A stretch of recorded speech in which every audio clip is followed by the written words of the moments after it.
And if you're a perfectionist, you might be cringing, thinking, there's no way I could do that. But trust me when I say that momentum matters more than perfection. And the reason I say this is because the first draft of your story is all about discovery and learning what your story really wants to be. And this means you're going to need to give yourself permission to write poorly at times. And that's okay. You can and you will revise later. Welcome to the Fiction Writing Made Easy podcast. My name is Savannah Gilbo, and I'm here to help you write a story that works. I want to prove to you that writing a novel doesn't have to be overwhelming. So each week, I'll bring you a brand new episode with simple, actionable, and step-by-step strategies that you can implement in your writing right away. So whether you're brand new to writing or more of a seasoned author looking to improve your craft, this podcast is for you. So pick up a pen and let's get started. In this episode, we're going to cover the 10 essential steps to writing your first novel.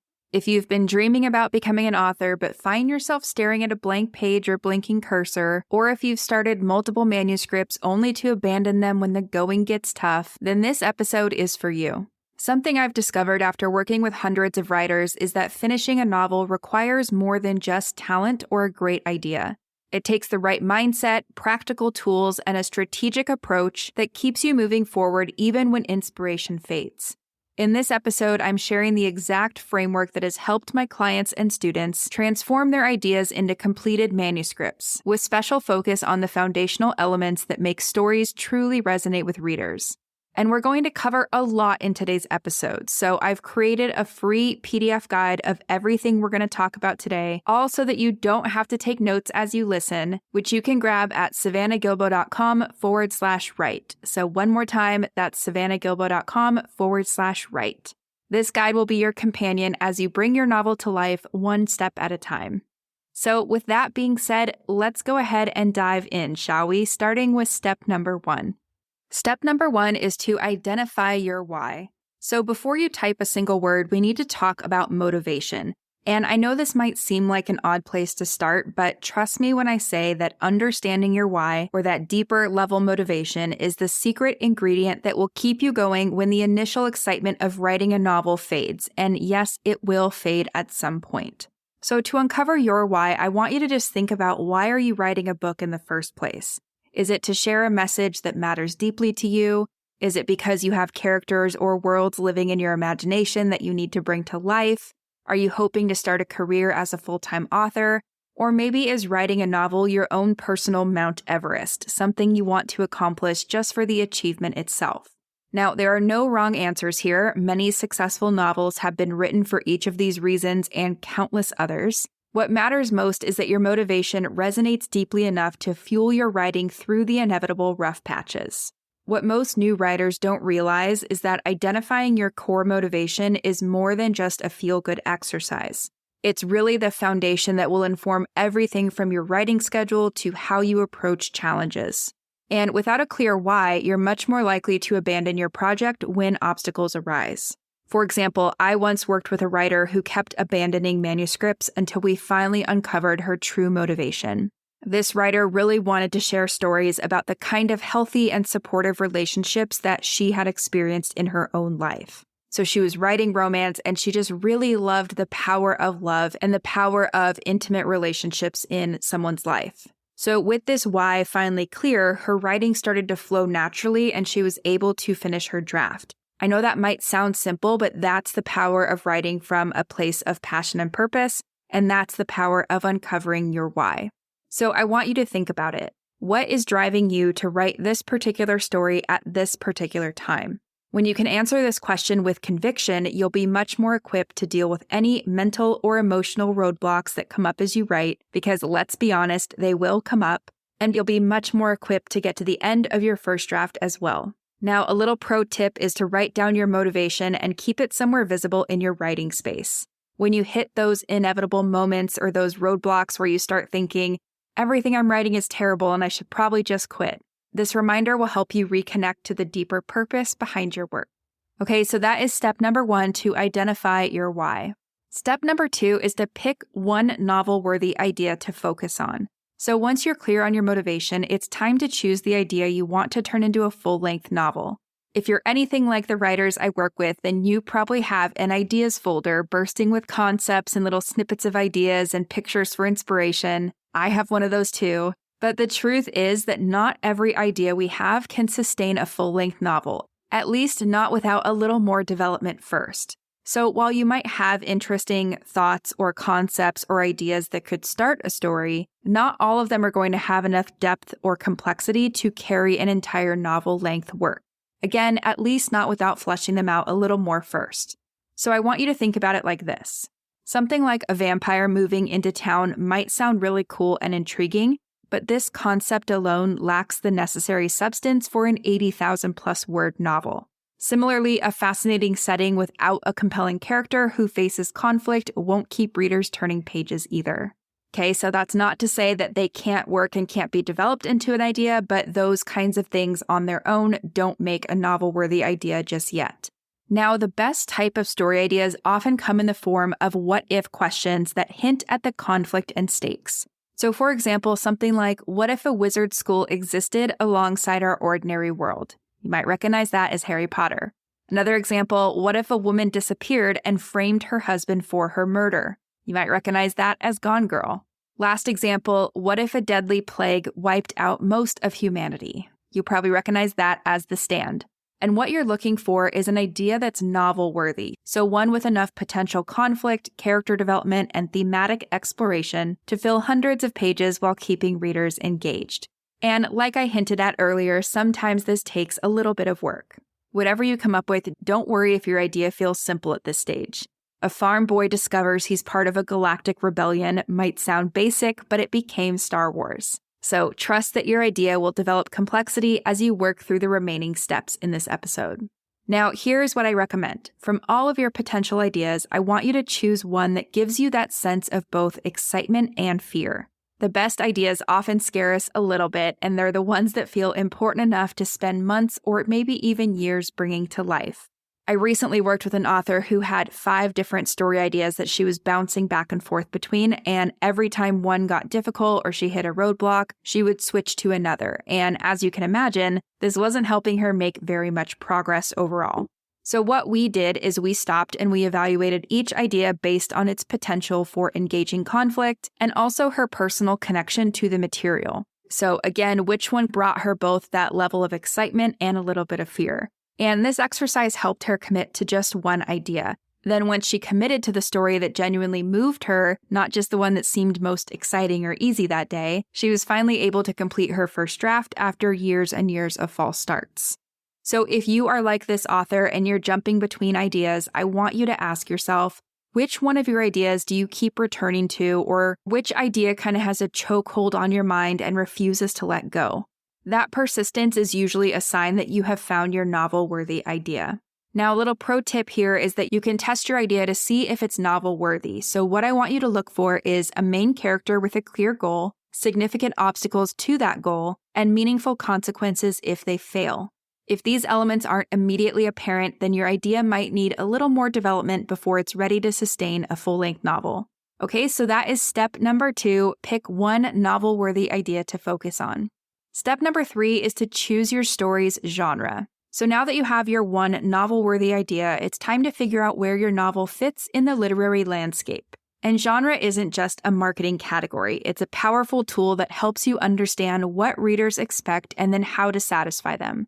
Think of genre as the section of the bookstore where your novel would be shelved. Some common examples of genres are things like literary fiction. These are character-driven stories that focus on relationships and the human condition. Romance novels are stories that center around a relationship and emotional fulfillment. Mysteries and thrillers are plot-driven stories involving suspense, crime, or puzzles. Science fiction novels are explorations of advanced technology and scientific concepts. Fantasy books are stories with magical or supernatural elements.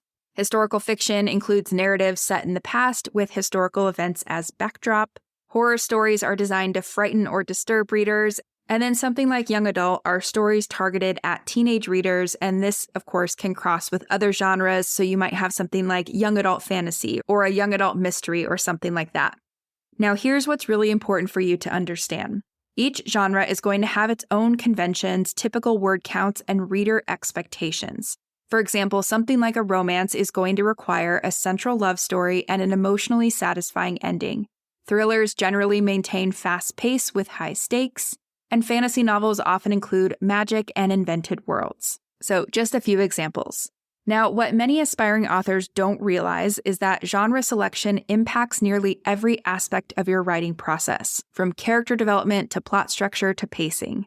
So choosing your genre early will help you understand your readers' expectations, and it can guide your creative decisions, which in turn makes the writing process a little bit less overwhelming.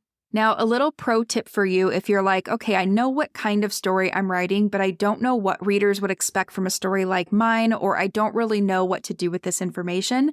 I want you to go identify 3 published novels similar to your idea. These are often called comp titles or comparative titles. And then I want you to study what these books have in common. And the goal is to understand the patterns that are in the story. And this is going to show you what readers of your genre will expect and what they love. Okay, so that is step number 3, choose your story's genre. Step number 4 is to pick your point of view and tense. So now that you have your genre selected, it's time to make 2 foundational choices that will shape every single sentence you write. Number 1 is your point of view, and number 2 is your tense.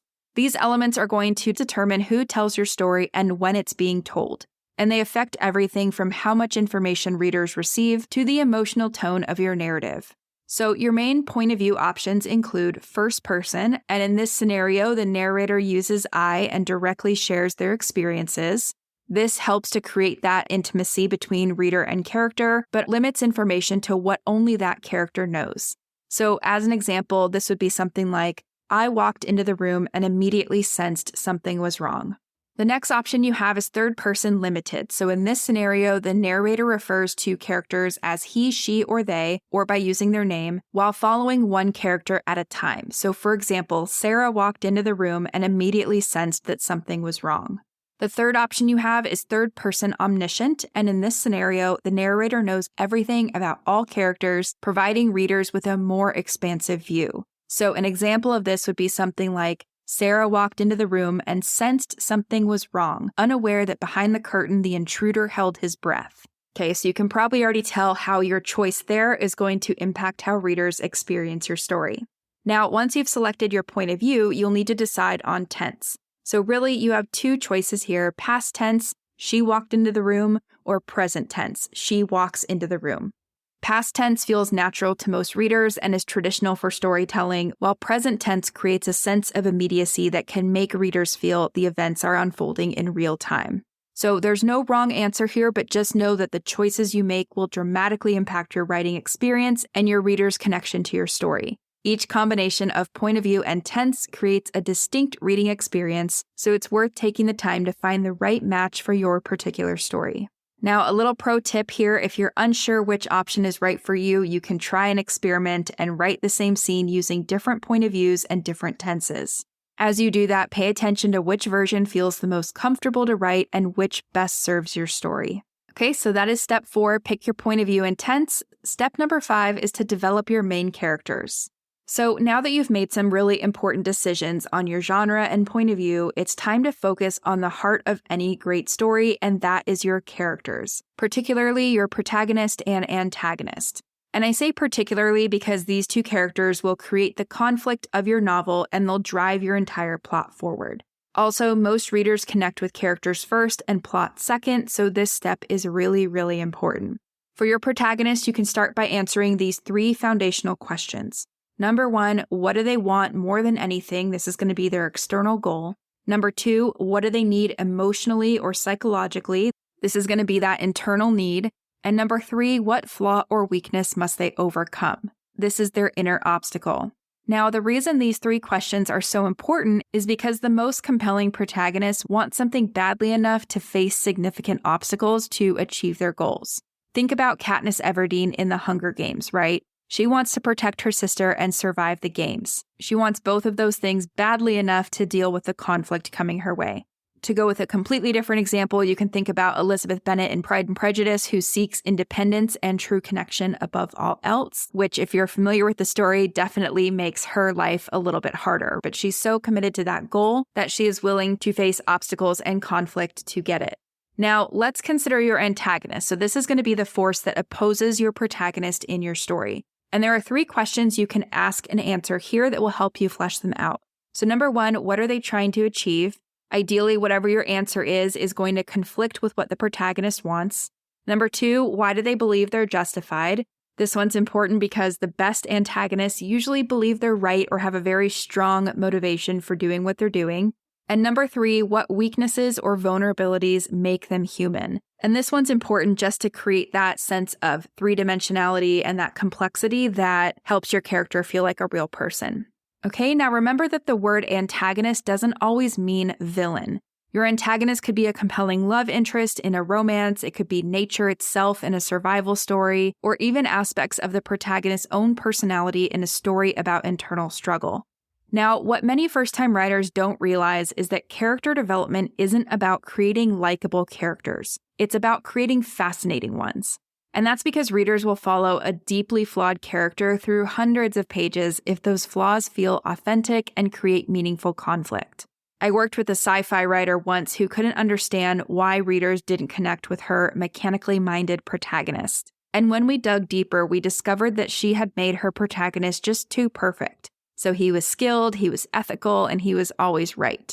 But then once she gave him a painful past that caused him to make critical mistakes in the present, readers were a lot more engaged in her story and couldn't put it down. So in this scenario, her character's flaws were what made him human, and his humanity made him compelling. Now, of course, this example won't ring true for every single story. Protagonists like Sherlock Holmes or Jack Reacher don't really have tragic pasts or flaws that hold them back. But for the most part, readers do appreciate a more 3-dimensional, well-rounded protagonist, so just something to keep in mind. Now, a little pro tip here is to create character profiles for your protagonist and antagonist before you start writing. And I want you to go beyond just physical descriptions, and I want you to dig into their backgrounds, their motivations, their fears, and their desires. And then focus especially on the moments from their past that help shape who they are now in the present. Because these defining experiences will inform how they react to the challenges in the story and everything that's happening around them. Okay, so that is step number 5, develop your main characters. Step number 6 is to determine your story's setting. With your characters taking shape, let's explore where and when their story unfolds. The setting of your story is far more than just a backdrop. It's an active element that's going to shape your entire narrative. And the best settings do more than just establish a location. They create mood and atmosphere, they reflect character emotions, they introduce specific challenges, and provide unique opportunities for plot development. For example, the setting of a romance in a small town is going to create different dynamics than that same story set in a big city. A mystery set in the 1920s will have different laws and investigation techniques than one set in our present time today. So when developing your setting, I want you to consider things like the time period. So is your story taking place in the contemporary world? Is it taking place in the future or at some point in the past? I want you to consider the geographic location. So is your story taking place in the real world or a made-up one? I want you to think about the physical environments where your scenes will take place and how the setting might limit or enable your characters. Now, if you're creating a fictional world, my advice would be to focus on the elements that directly impact your story rather than developing every single detail up front. Keep in mind that you can always expand your world building as you get to know your story more and as you write. If you're using a real location or a historical period, you will need to do some research to flesh out your setting. And that's just because readers who are familiar with your setting will notice inaccuracies. Of course they will, right? However, I don't want you to let research become a form of procrastination. So what I would suggest you do is just get the basics right and then dive into writing. Now, no matter if you're writing in a fictional world or a real location or historical time period, I just want you to ask yourself, could your story happen anywhere? Or does your setting create unique opportunities and challenges specific to your characters and your plot? The reason this is important is because if you could just transplant your story to a completely different location without changing very much in terms of your characters and your plot, you might not be utilizing the setting to its full potential. So just something to keep in mind. And above all else, remember that your setting should work in harmony with your plot and your characters, creating a cohesive world that enhances your story rather than simply serving as a backdrop. The most memorable novels often feature settings that feel like the characters themselves. They're places that are so vivid and integral to the story that the narrative simply couldn't exist elsewhere. Now, a little pro tip here is to choose settings that naturally create conflict or complications for your protagonist. As an example, if your character fears water, you could maybe set a crucial scene on a boat. If they're struggling financially, place them in an environment that constantly reminds them of their financial stress. Things like that. All right, so that is step 6, determine your story's setting. Step 7 is to use story structure to shape your plot. Now, with your characters and settings established, it's time to map out how the events of your story's plot will unfold.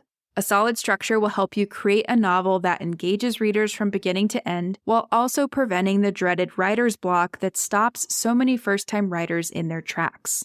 Now, there are many structural frameworks out there. There's things like the 3-act structure, the snowflake method, the hero's journey, save the cat. There are so many. But all of them boil down to these 3 fundamental sections. Number 1 is the beginning section of your story, and this typically represents the first 25% of your novel. In this section, you'll want to do 3 really important things. Number 1, introduce your protagonist in their ordinary world. Number 2, present an inciting incident that disrupts their world. And then number 3, establish what your protagonist wants and what's stopping them. Okay, so that's the beginning or the first 25% of your novel. Then you have the middle, which makes up about 50% of your entire novel. And here you'll want to do 3 things as well. Number 1, develop complications and obstacles that test your protagonist. Number 2, raise the stakes as the story progresses. And number 3, force your protagonist to make increasingly difficult choices. Okay, so at its bare bones, that is what the middle of your novel should do. And then finally, we have the end, which is the final 25% of your novel. And again, here there are 3 main things you want to do. Number 1, you want to present a climactic confrontation between your protagonist and your antagonist. Number 2, you want to show how the protagonist has changed. And number 3, you want to resolve the main storylines and provide readers that emotional satisfaction. Okay, so again, there are many structural frameworks out there, so if you want to go more in depth, you can certainly do so. Now, what many new writers don't realize is that structure is far more than just a beginning, middle, and end. It's actually a way to help you organize your ideas, build tension at just the right moments, and give readers the emotional payoff they're hoping for. And when you deliver this kind of emotional payoff, that's what leaves readers feeling fulfilled. When you don't deliver it, readers will feel unsatisfied, even if they can't explain why. I once worked with a literary fiction writer who prided himself on rejecting quote-unquote formulaic storytelling. And when I read 2 of his drafts for 2 different books that he was working on, they were both beautifully written on the sentence level, but they fell flat with readers. So he had beta readers and he told me they're just not responding. They don't like my books. So when we dug into his work, what I discovered is that he was missing this type of structure, particularly the escalating complications in the middle of his story and a true climactic moment at the end. And that was the case for both of his drafts, which was really interesting. But long story short, once he incorporated these elements while maintaining his unique style and voice, of course, readers responded really well and they were a lot more interested in his stories. Now, a little pro tip for you here, if it's your first novel, I recommend focusing on just having a clear beginning, which I want you to think of as the setup, a clear middle, which you can think about as escalating complications, and then a clear end with a satisfying resolution. From there, you can map out the major turning points or plot points in your story before you start writing, but also keep in mind the goal is to remain flexible enough to discover unexpected directions as you write your book. So just a little tip there, and that is step number 7, use story structure to help you shape your plot. Step number 8 is to create an outline or not. Now that you have your characters, settings, and an understanding of structure, it's time to decide how much planning you'll do before diving into the actual writing. If you've been around the writing world for a while, you know there's a spectrum of approaches when it comes to writing a book, and understanding where you fall on this spectrum can save you an enormous amount of frustration. So on one hand of the spectrum, we have plotters, and these are writers who map out everything before they start writing. So they want to know their characters, they want to know what happens in their story from beginning to end, and things like that. On the other side of the spectrum, we have pantsers, who are writers who prefer to kind of write by the seat of their pants. So they normally start with a little bit of an idea, and then they write as a process of discovering what their characters and their plot is all about. Okay, so obviously two very different approaches so far. Now, in the middle of the spectrum, we have plantsers, and these are the writers who kind of blend both approaches. So sometimes that means creating a loose roadmap while allowing room for discovery during the writing process.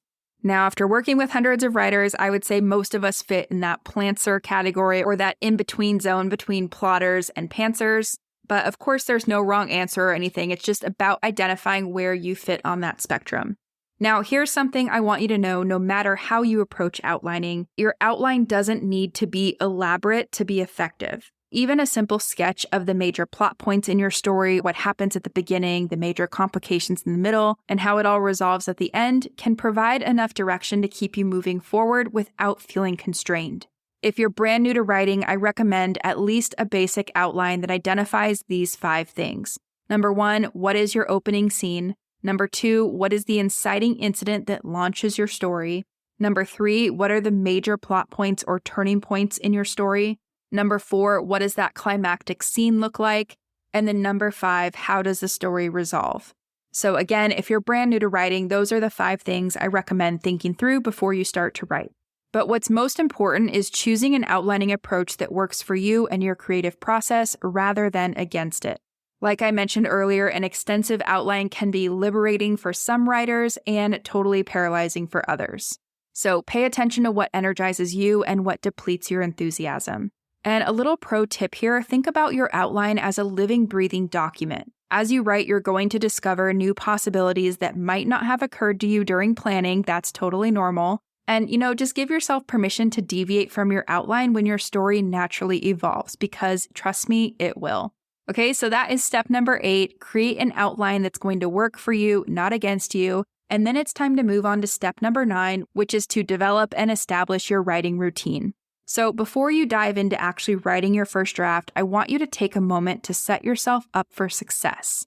You now know what you need to do, but how, when, and where will you do it? And this is important because creating a sustainable writing routine is often the difference between finishing your novel and joining the ranks of quote-unquote someday writers who never quite get there. So to help you create a routine that works for you, I want you to consider things like, are you more creative in the morning or in the evening? Is there a certain environment that helps you focus the best? So a quiet room, a bustling coffee shop, something else?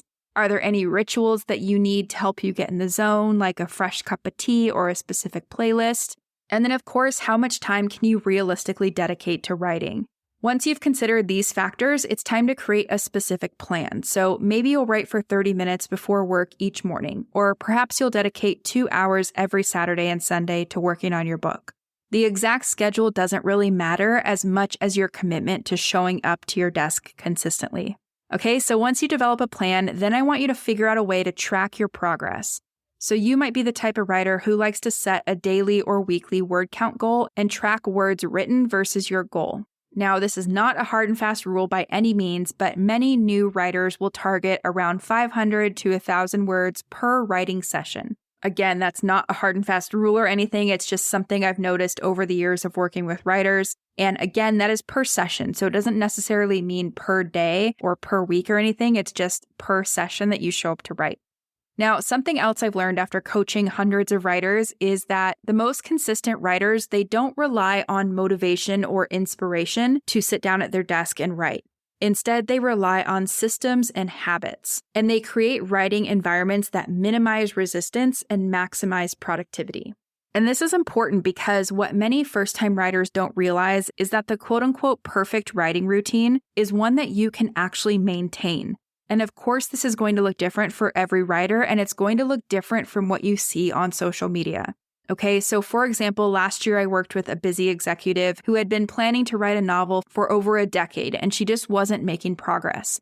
So we looked at her schedule together, and we found that she consistently had about 45 minutes free during her lunch break. And she said, you know what, I don't really do anything else besides maybe scroll on my phone as I'm eating, things like that. So we came up with this idea to download a writing app on her phone, and she already had a distraction-free environment. And so she just took advantage of those 45-minute lunch breaks, and she ended up writing her entire first draft in these small daily chunks. So she is proof that consistency really does matter more than available time. So when building your own writing routine, I want you to think about this. What is the smallest, most manageable writing commitment you could make that you're 90% confident you can keep? Whatever your answer is, I want you to start there and then build momentum as writing becomes a natural part of your life. And a little pro tip here, if you're someone who thrives with accountability, then find a way to build that into your routine. Tell someone about your writing goals or join a writing group that expects regular check-ins. You can even hire a book coach to help keep you accountable and moving toward your goals. Okay, so that is step number 9, develop and establish your writing routine. Now on to step number 10, you probably guessed what this one is already. It's to start writing your first draft. This is where you transform all your hard work and planning into actual words on the page. And when it comes to writing your first draft, I want you to focus on writing all the way to the end without stopping to edit. And if you're a perfectionist, you might be cringing, thinking, there's no way I could do that. But trust me when I say that momentum matters more than perfection. And the reason I say this is because the first draft of your story is all about discovery and learning what your story really wants to be. And this means you're going to need to give yourself permission to write poorly at times. And that's okay. You can and you will revise later. So here are some guiding principles that I recommend adopting for the drafting phase. Number 1, aim for forward progress always. Don't edit while you write. Number 2, don't focus on the details. Use placeholders to keep moving forward. Number 3, if you get stuck on a scene, make a note and skip ahead. Number 4, keep your outline up to date as you write. This will save you time later. And number 5, celebrate small victories along the way because you deserve it. One of my favorite success stories is an author who wrote what she called the worst first draft in history. She was so embarrassed by it that she almost deleted the entire manuscript off her hard drive, but instead she took a chance on it and she sent it to me. And I read it, and while it certainly needed work, I could see the bones of a compelling story underneath the rough prose and the plot holes and things like that. 3 revisions later, that quote-unquote terrible draft became a novel that landed her an agent and a book deal. Okay, so just something to keep in mind, especially if you're a perfectionist. And a little pro tip here, remember that you can't revise a blank page. Your first draft does not need to be good, it just needs to exist. Luckily, by going through the steps in this article, you will already have a strong foundation built, but even then, it's not going to be perfect. It's still going to be your first draft, okay? And I recommend adopting this little mantra for your first draft. Just say to yourself, it's okay, I'll fix it later. It sounds so simple, but these 6 little words give you permission to write freely without the paralysis of perfection. And remember, the magic happens in revision, but you can't revise what you haven't written. So give yourself permission to write that messy first draft and just get your draft done. Okay, so that is step number 10 to start writing your first draft, ideally all the way to the end. Now, before I let you go, I want to remind you about a few things. Number 1 is that there's a PDF guide of everything we talked about in today's episode all ready for you, so you don't have to take notes or re-listen to this episode a bunch of times. You can get your hands on that at savannahgilbo.com/write. It's totally free. One more time, savannahgilbo.com/write. And then the second thing I want to tell you is that the 10 steps we just went over, let these become your roadmap to navigate the complex journey of writing your first novel. The way that I've laid it out here is that each step is going to build on the one before it. So let this be your guide through the entire process from initial idea to finished draft. And as you write, just remember that there will be days where the words flow effortlessly and days when extracting a single sentence feels like pulling teeth. This is normal, and I've never met a writer who didn't experience both extremes. But what separates published authors from aspiring writers isn't talent or luck. It's perseverance through the difficult parts of the process. It's showing up consistently even when motivation wanes, and it's trusting the process enough to keep going when self-doubt creeps in. So as you embark on this writing journey, don't forget that every established author was once exactly where you are now. And always remember that your first draft doesn't need to be perfect, it just needs to be complete. The world needs the story that only you can write, not a theoretical perfect novel that exists only in your imagination. So take a deep breath, open your notebook or laptop, download the free guide that goes along with this episode, and start writing. You've got this. So that's it for today's episode. As always, thank you so much for tuning in and for showing your support. If you want to check out any of the links I mentioned in this episode, you can find them in the show notes listed in the description of each episode inside your podcast player or at savannahgilbo.com/podcast. If you're an Apple user, I'd really appreciate it if you took a few seconds to leave a rating and a review. Your ratings and reviews tell Apple that this is a podcast that's worth listening to. And in turn, your reviews will help this podcast get in front of more fiction writers just like you. And while you're there, go ahead and hit that follow button because there's going to be another brand new episode next week full of actionable tips, tools, and strategies to help you become a better writer. So I'll see you next week, and until then, happy writing.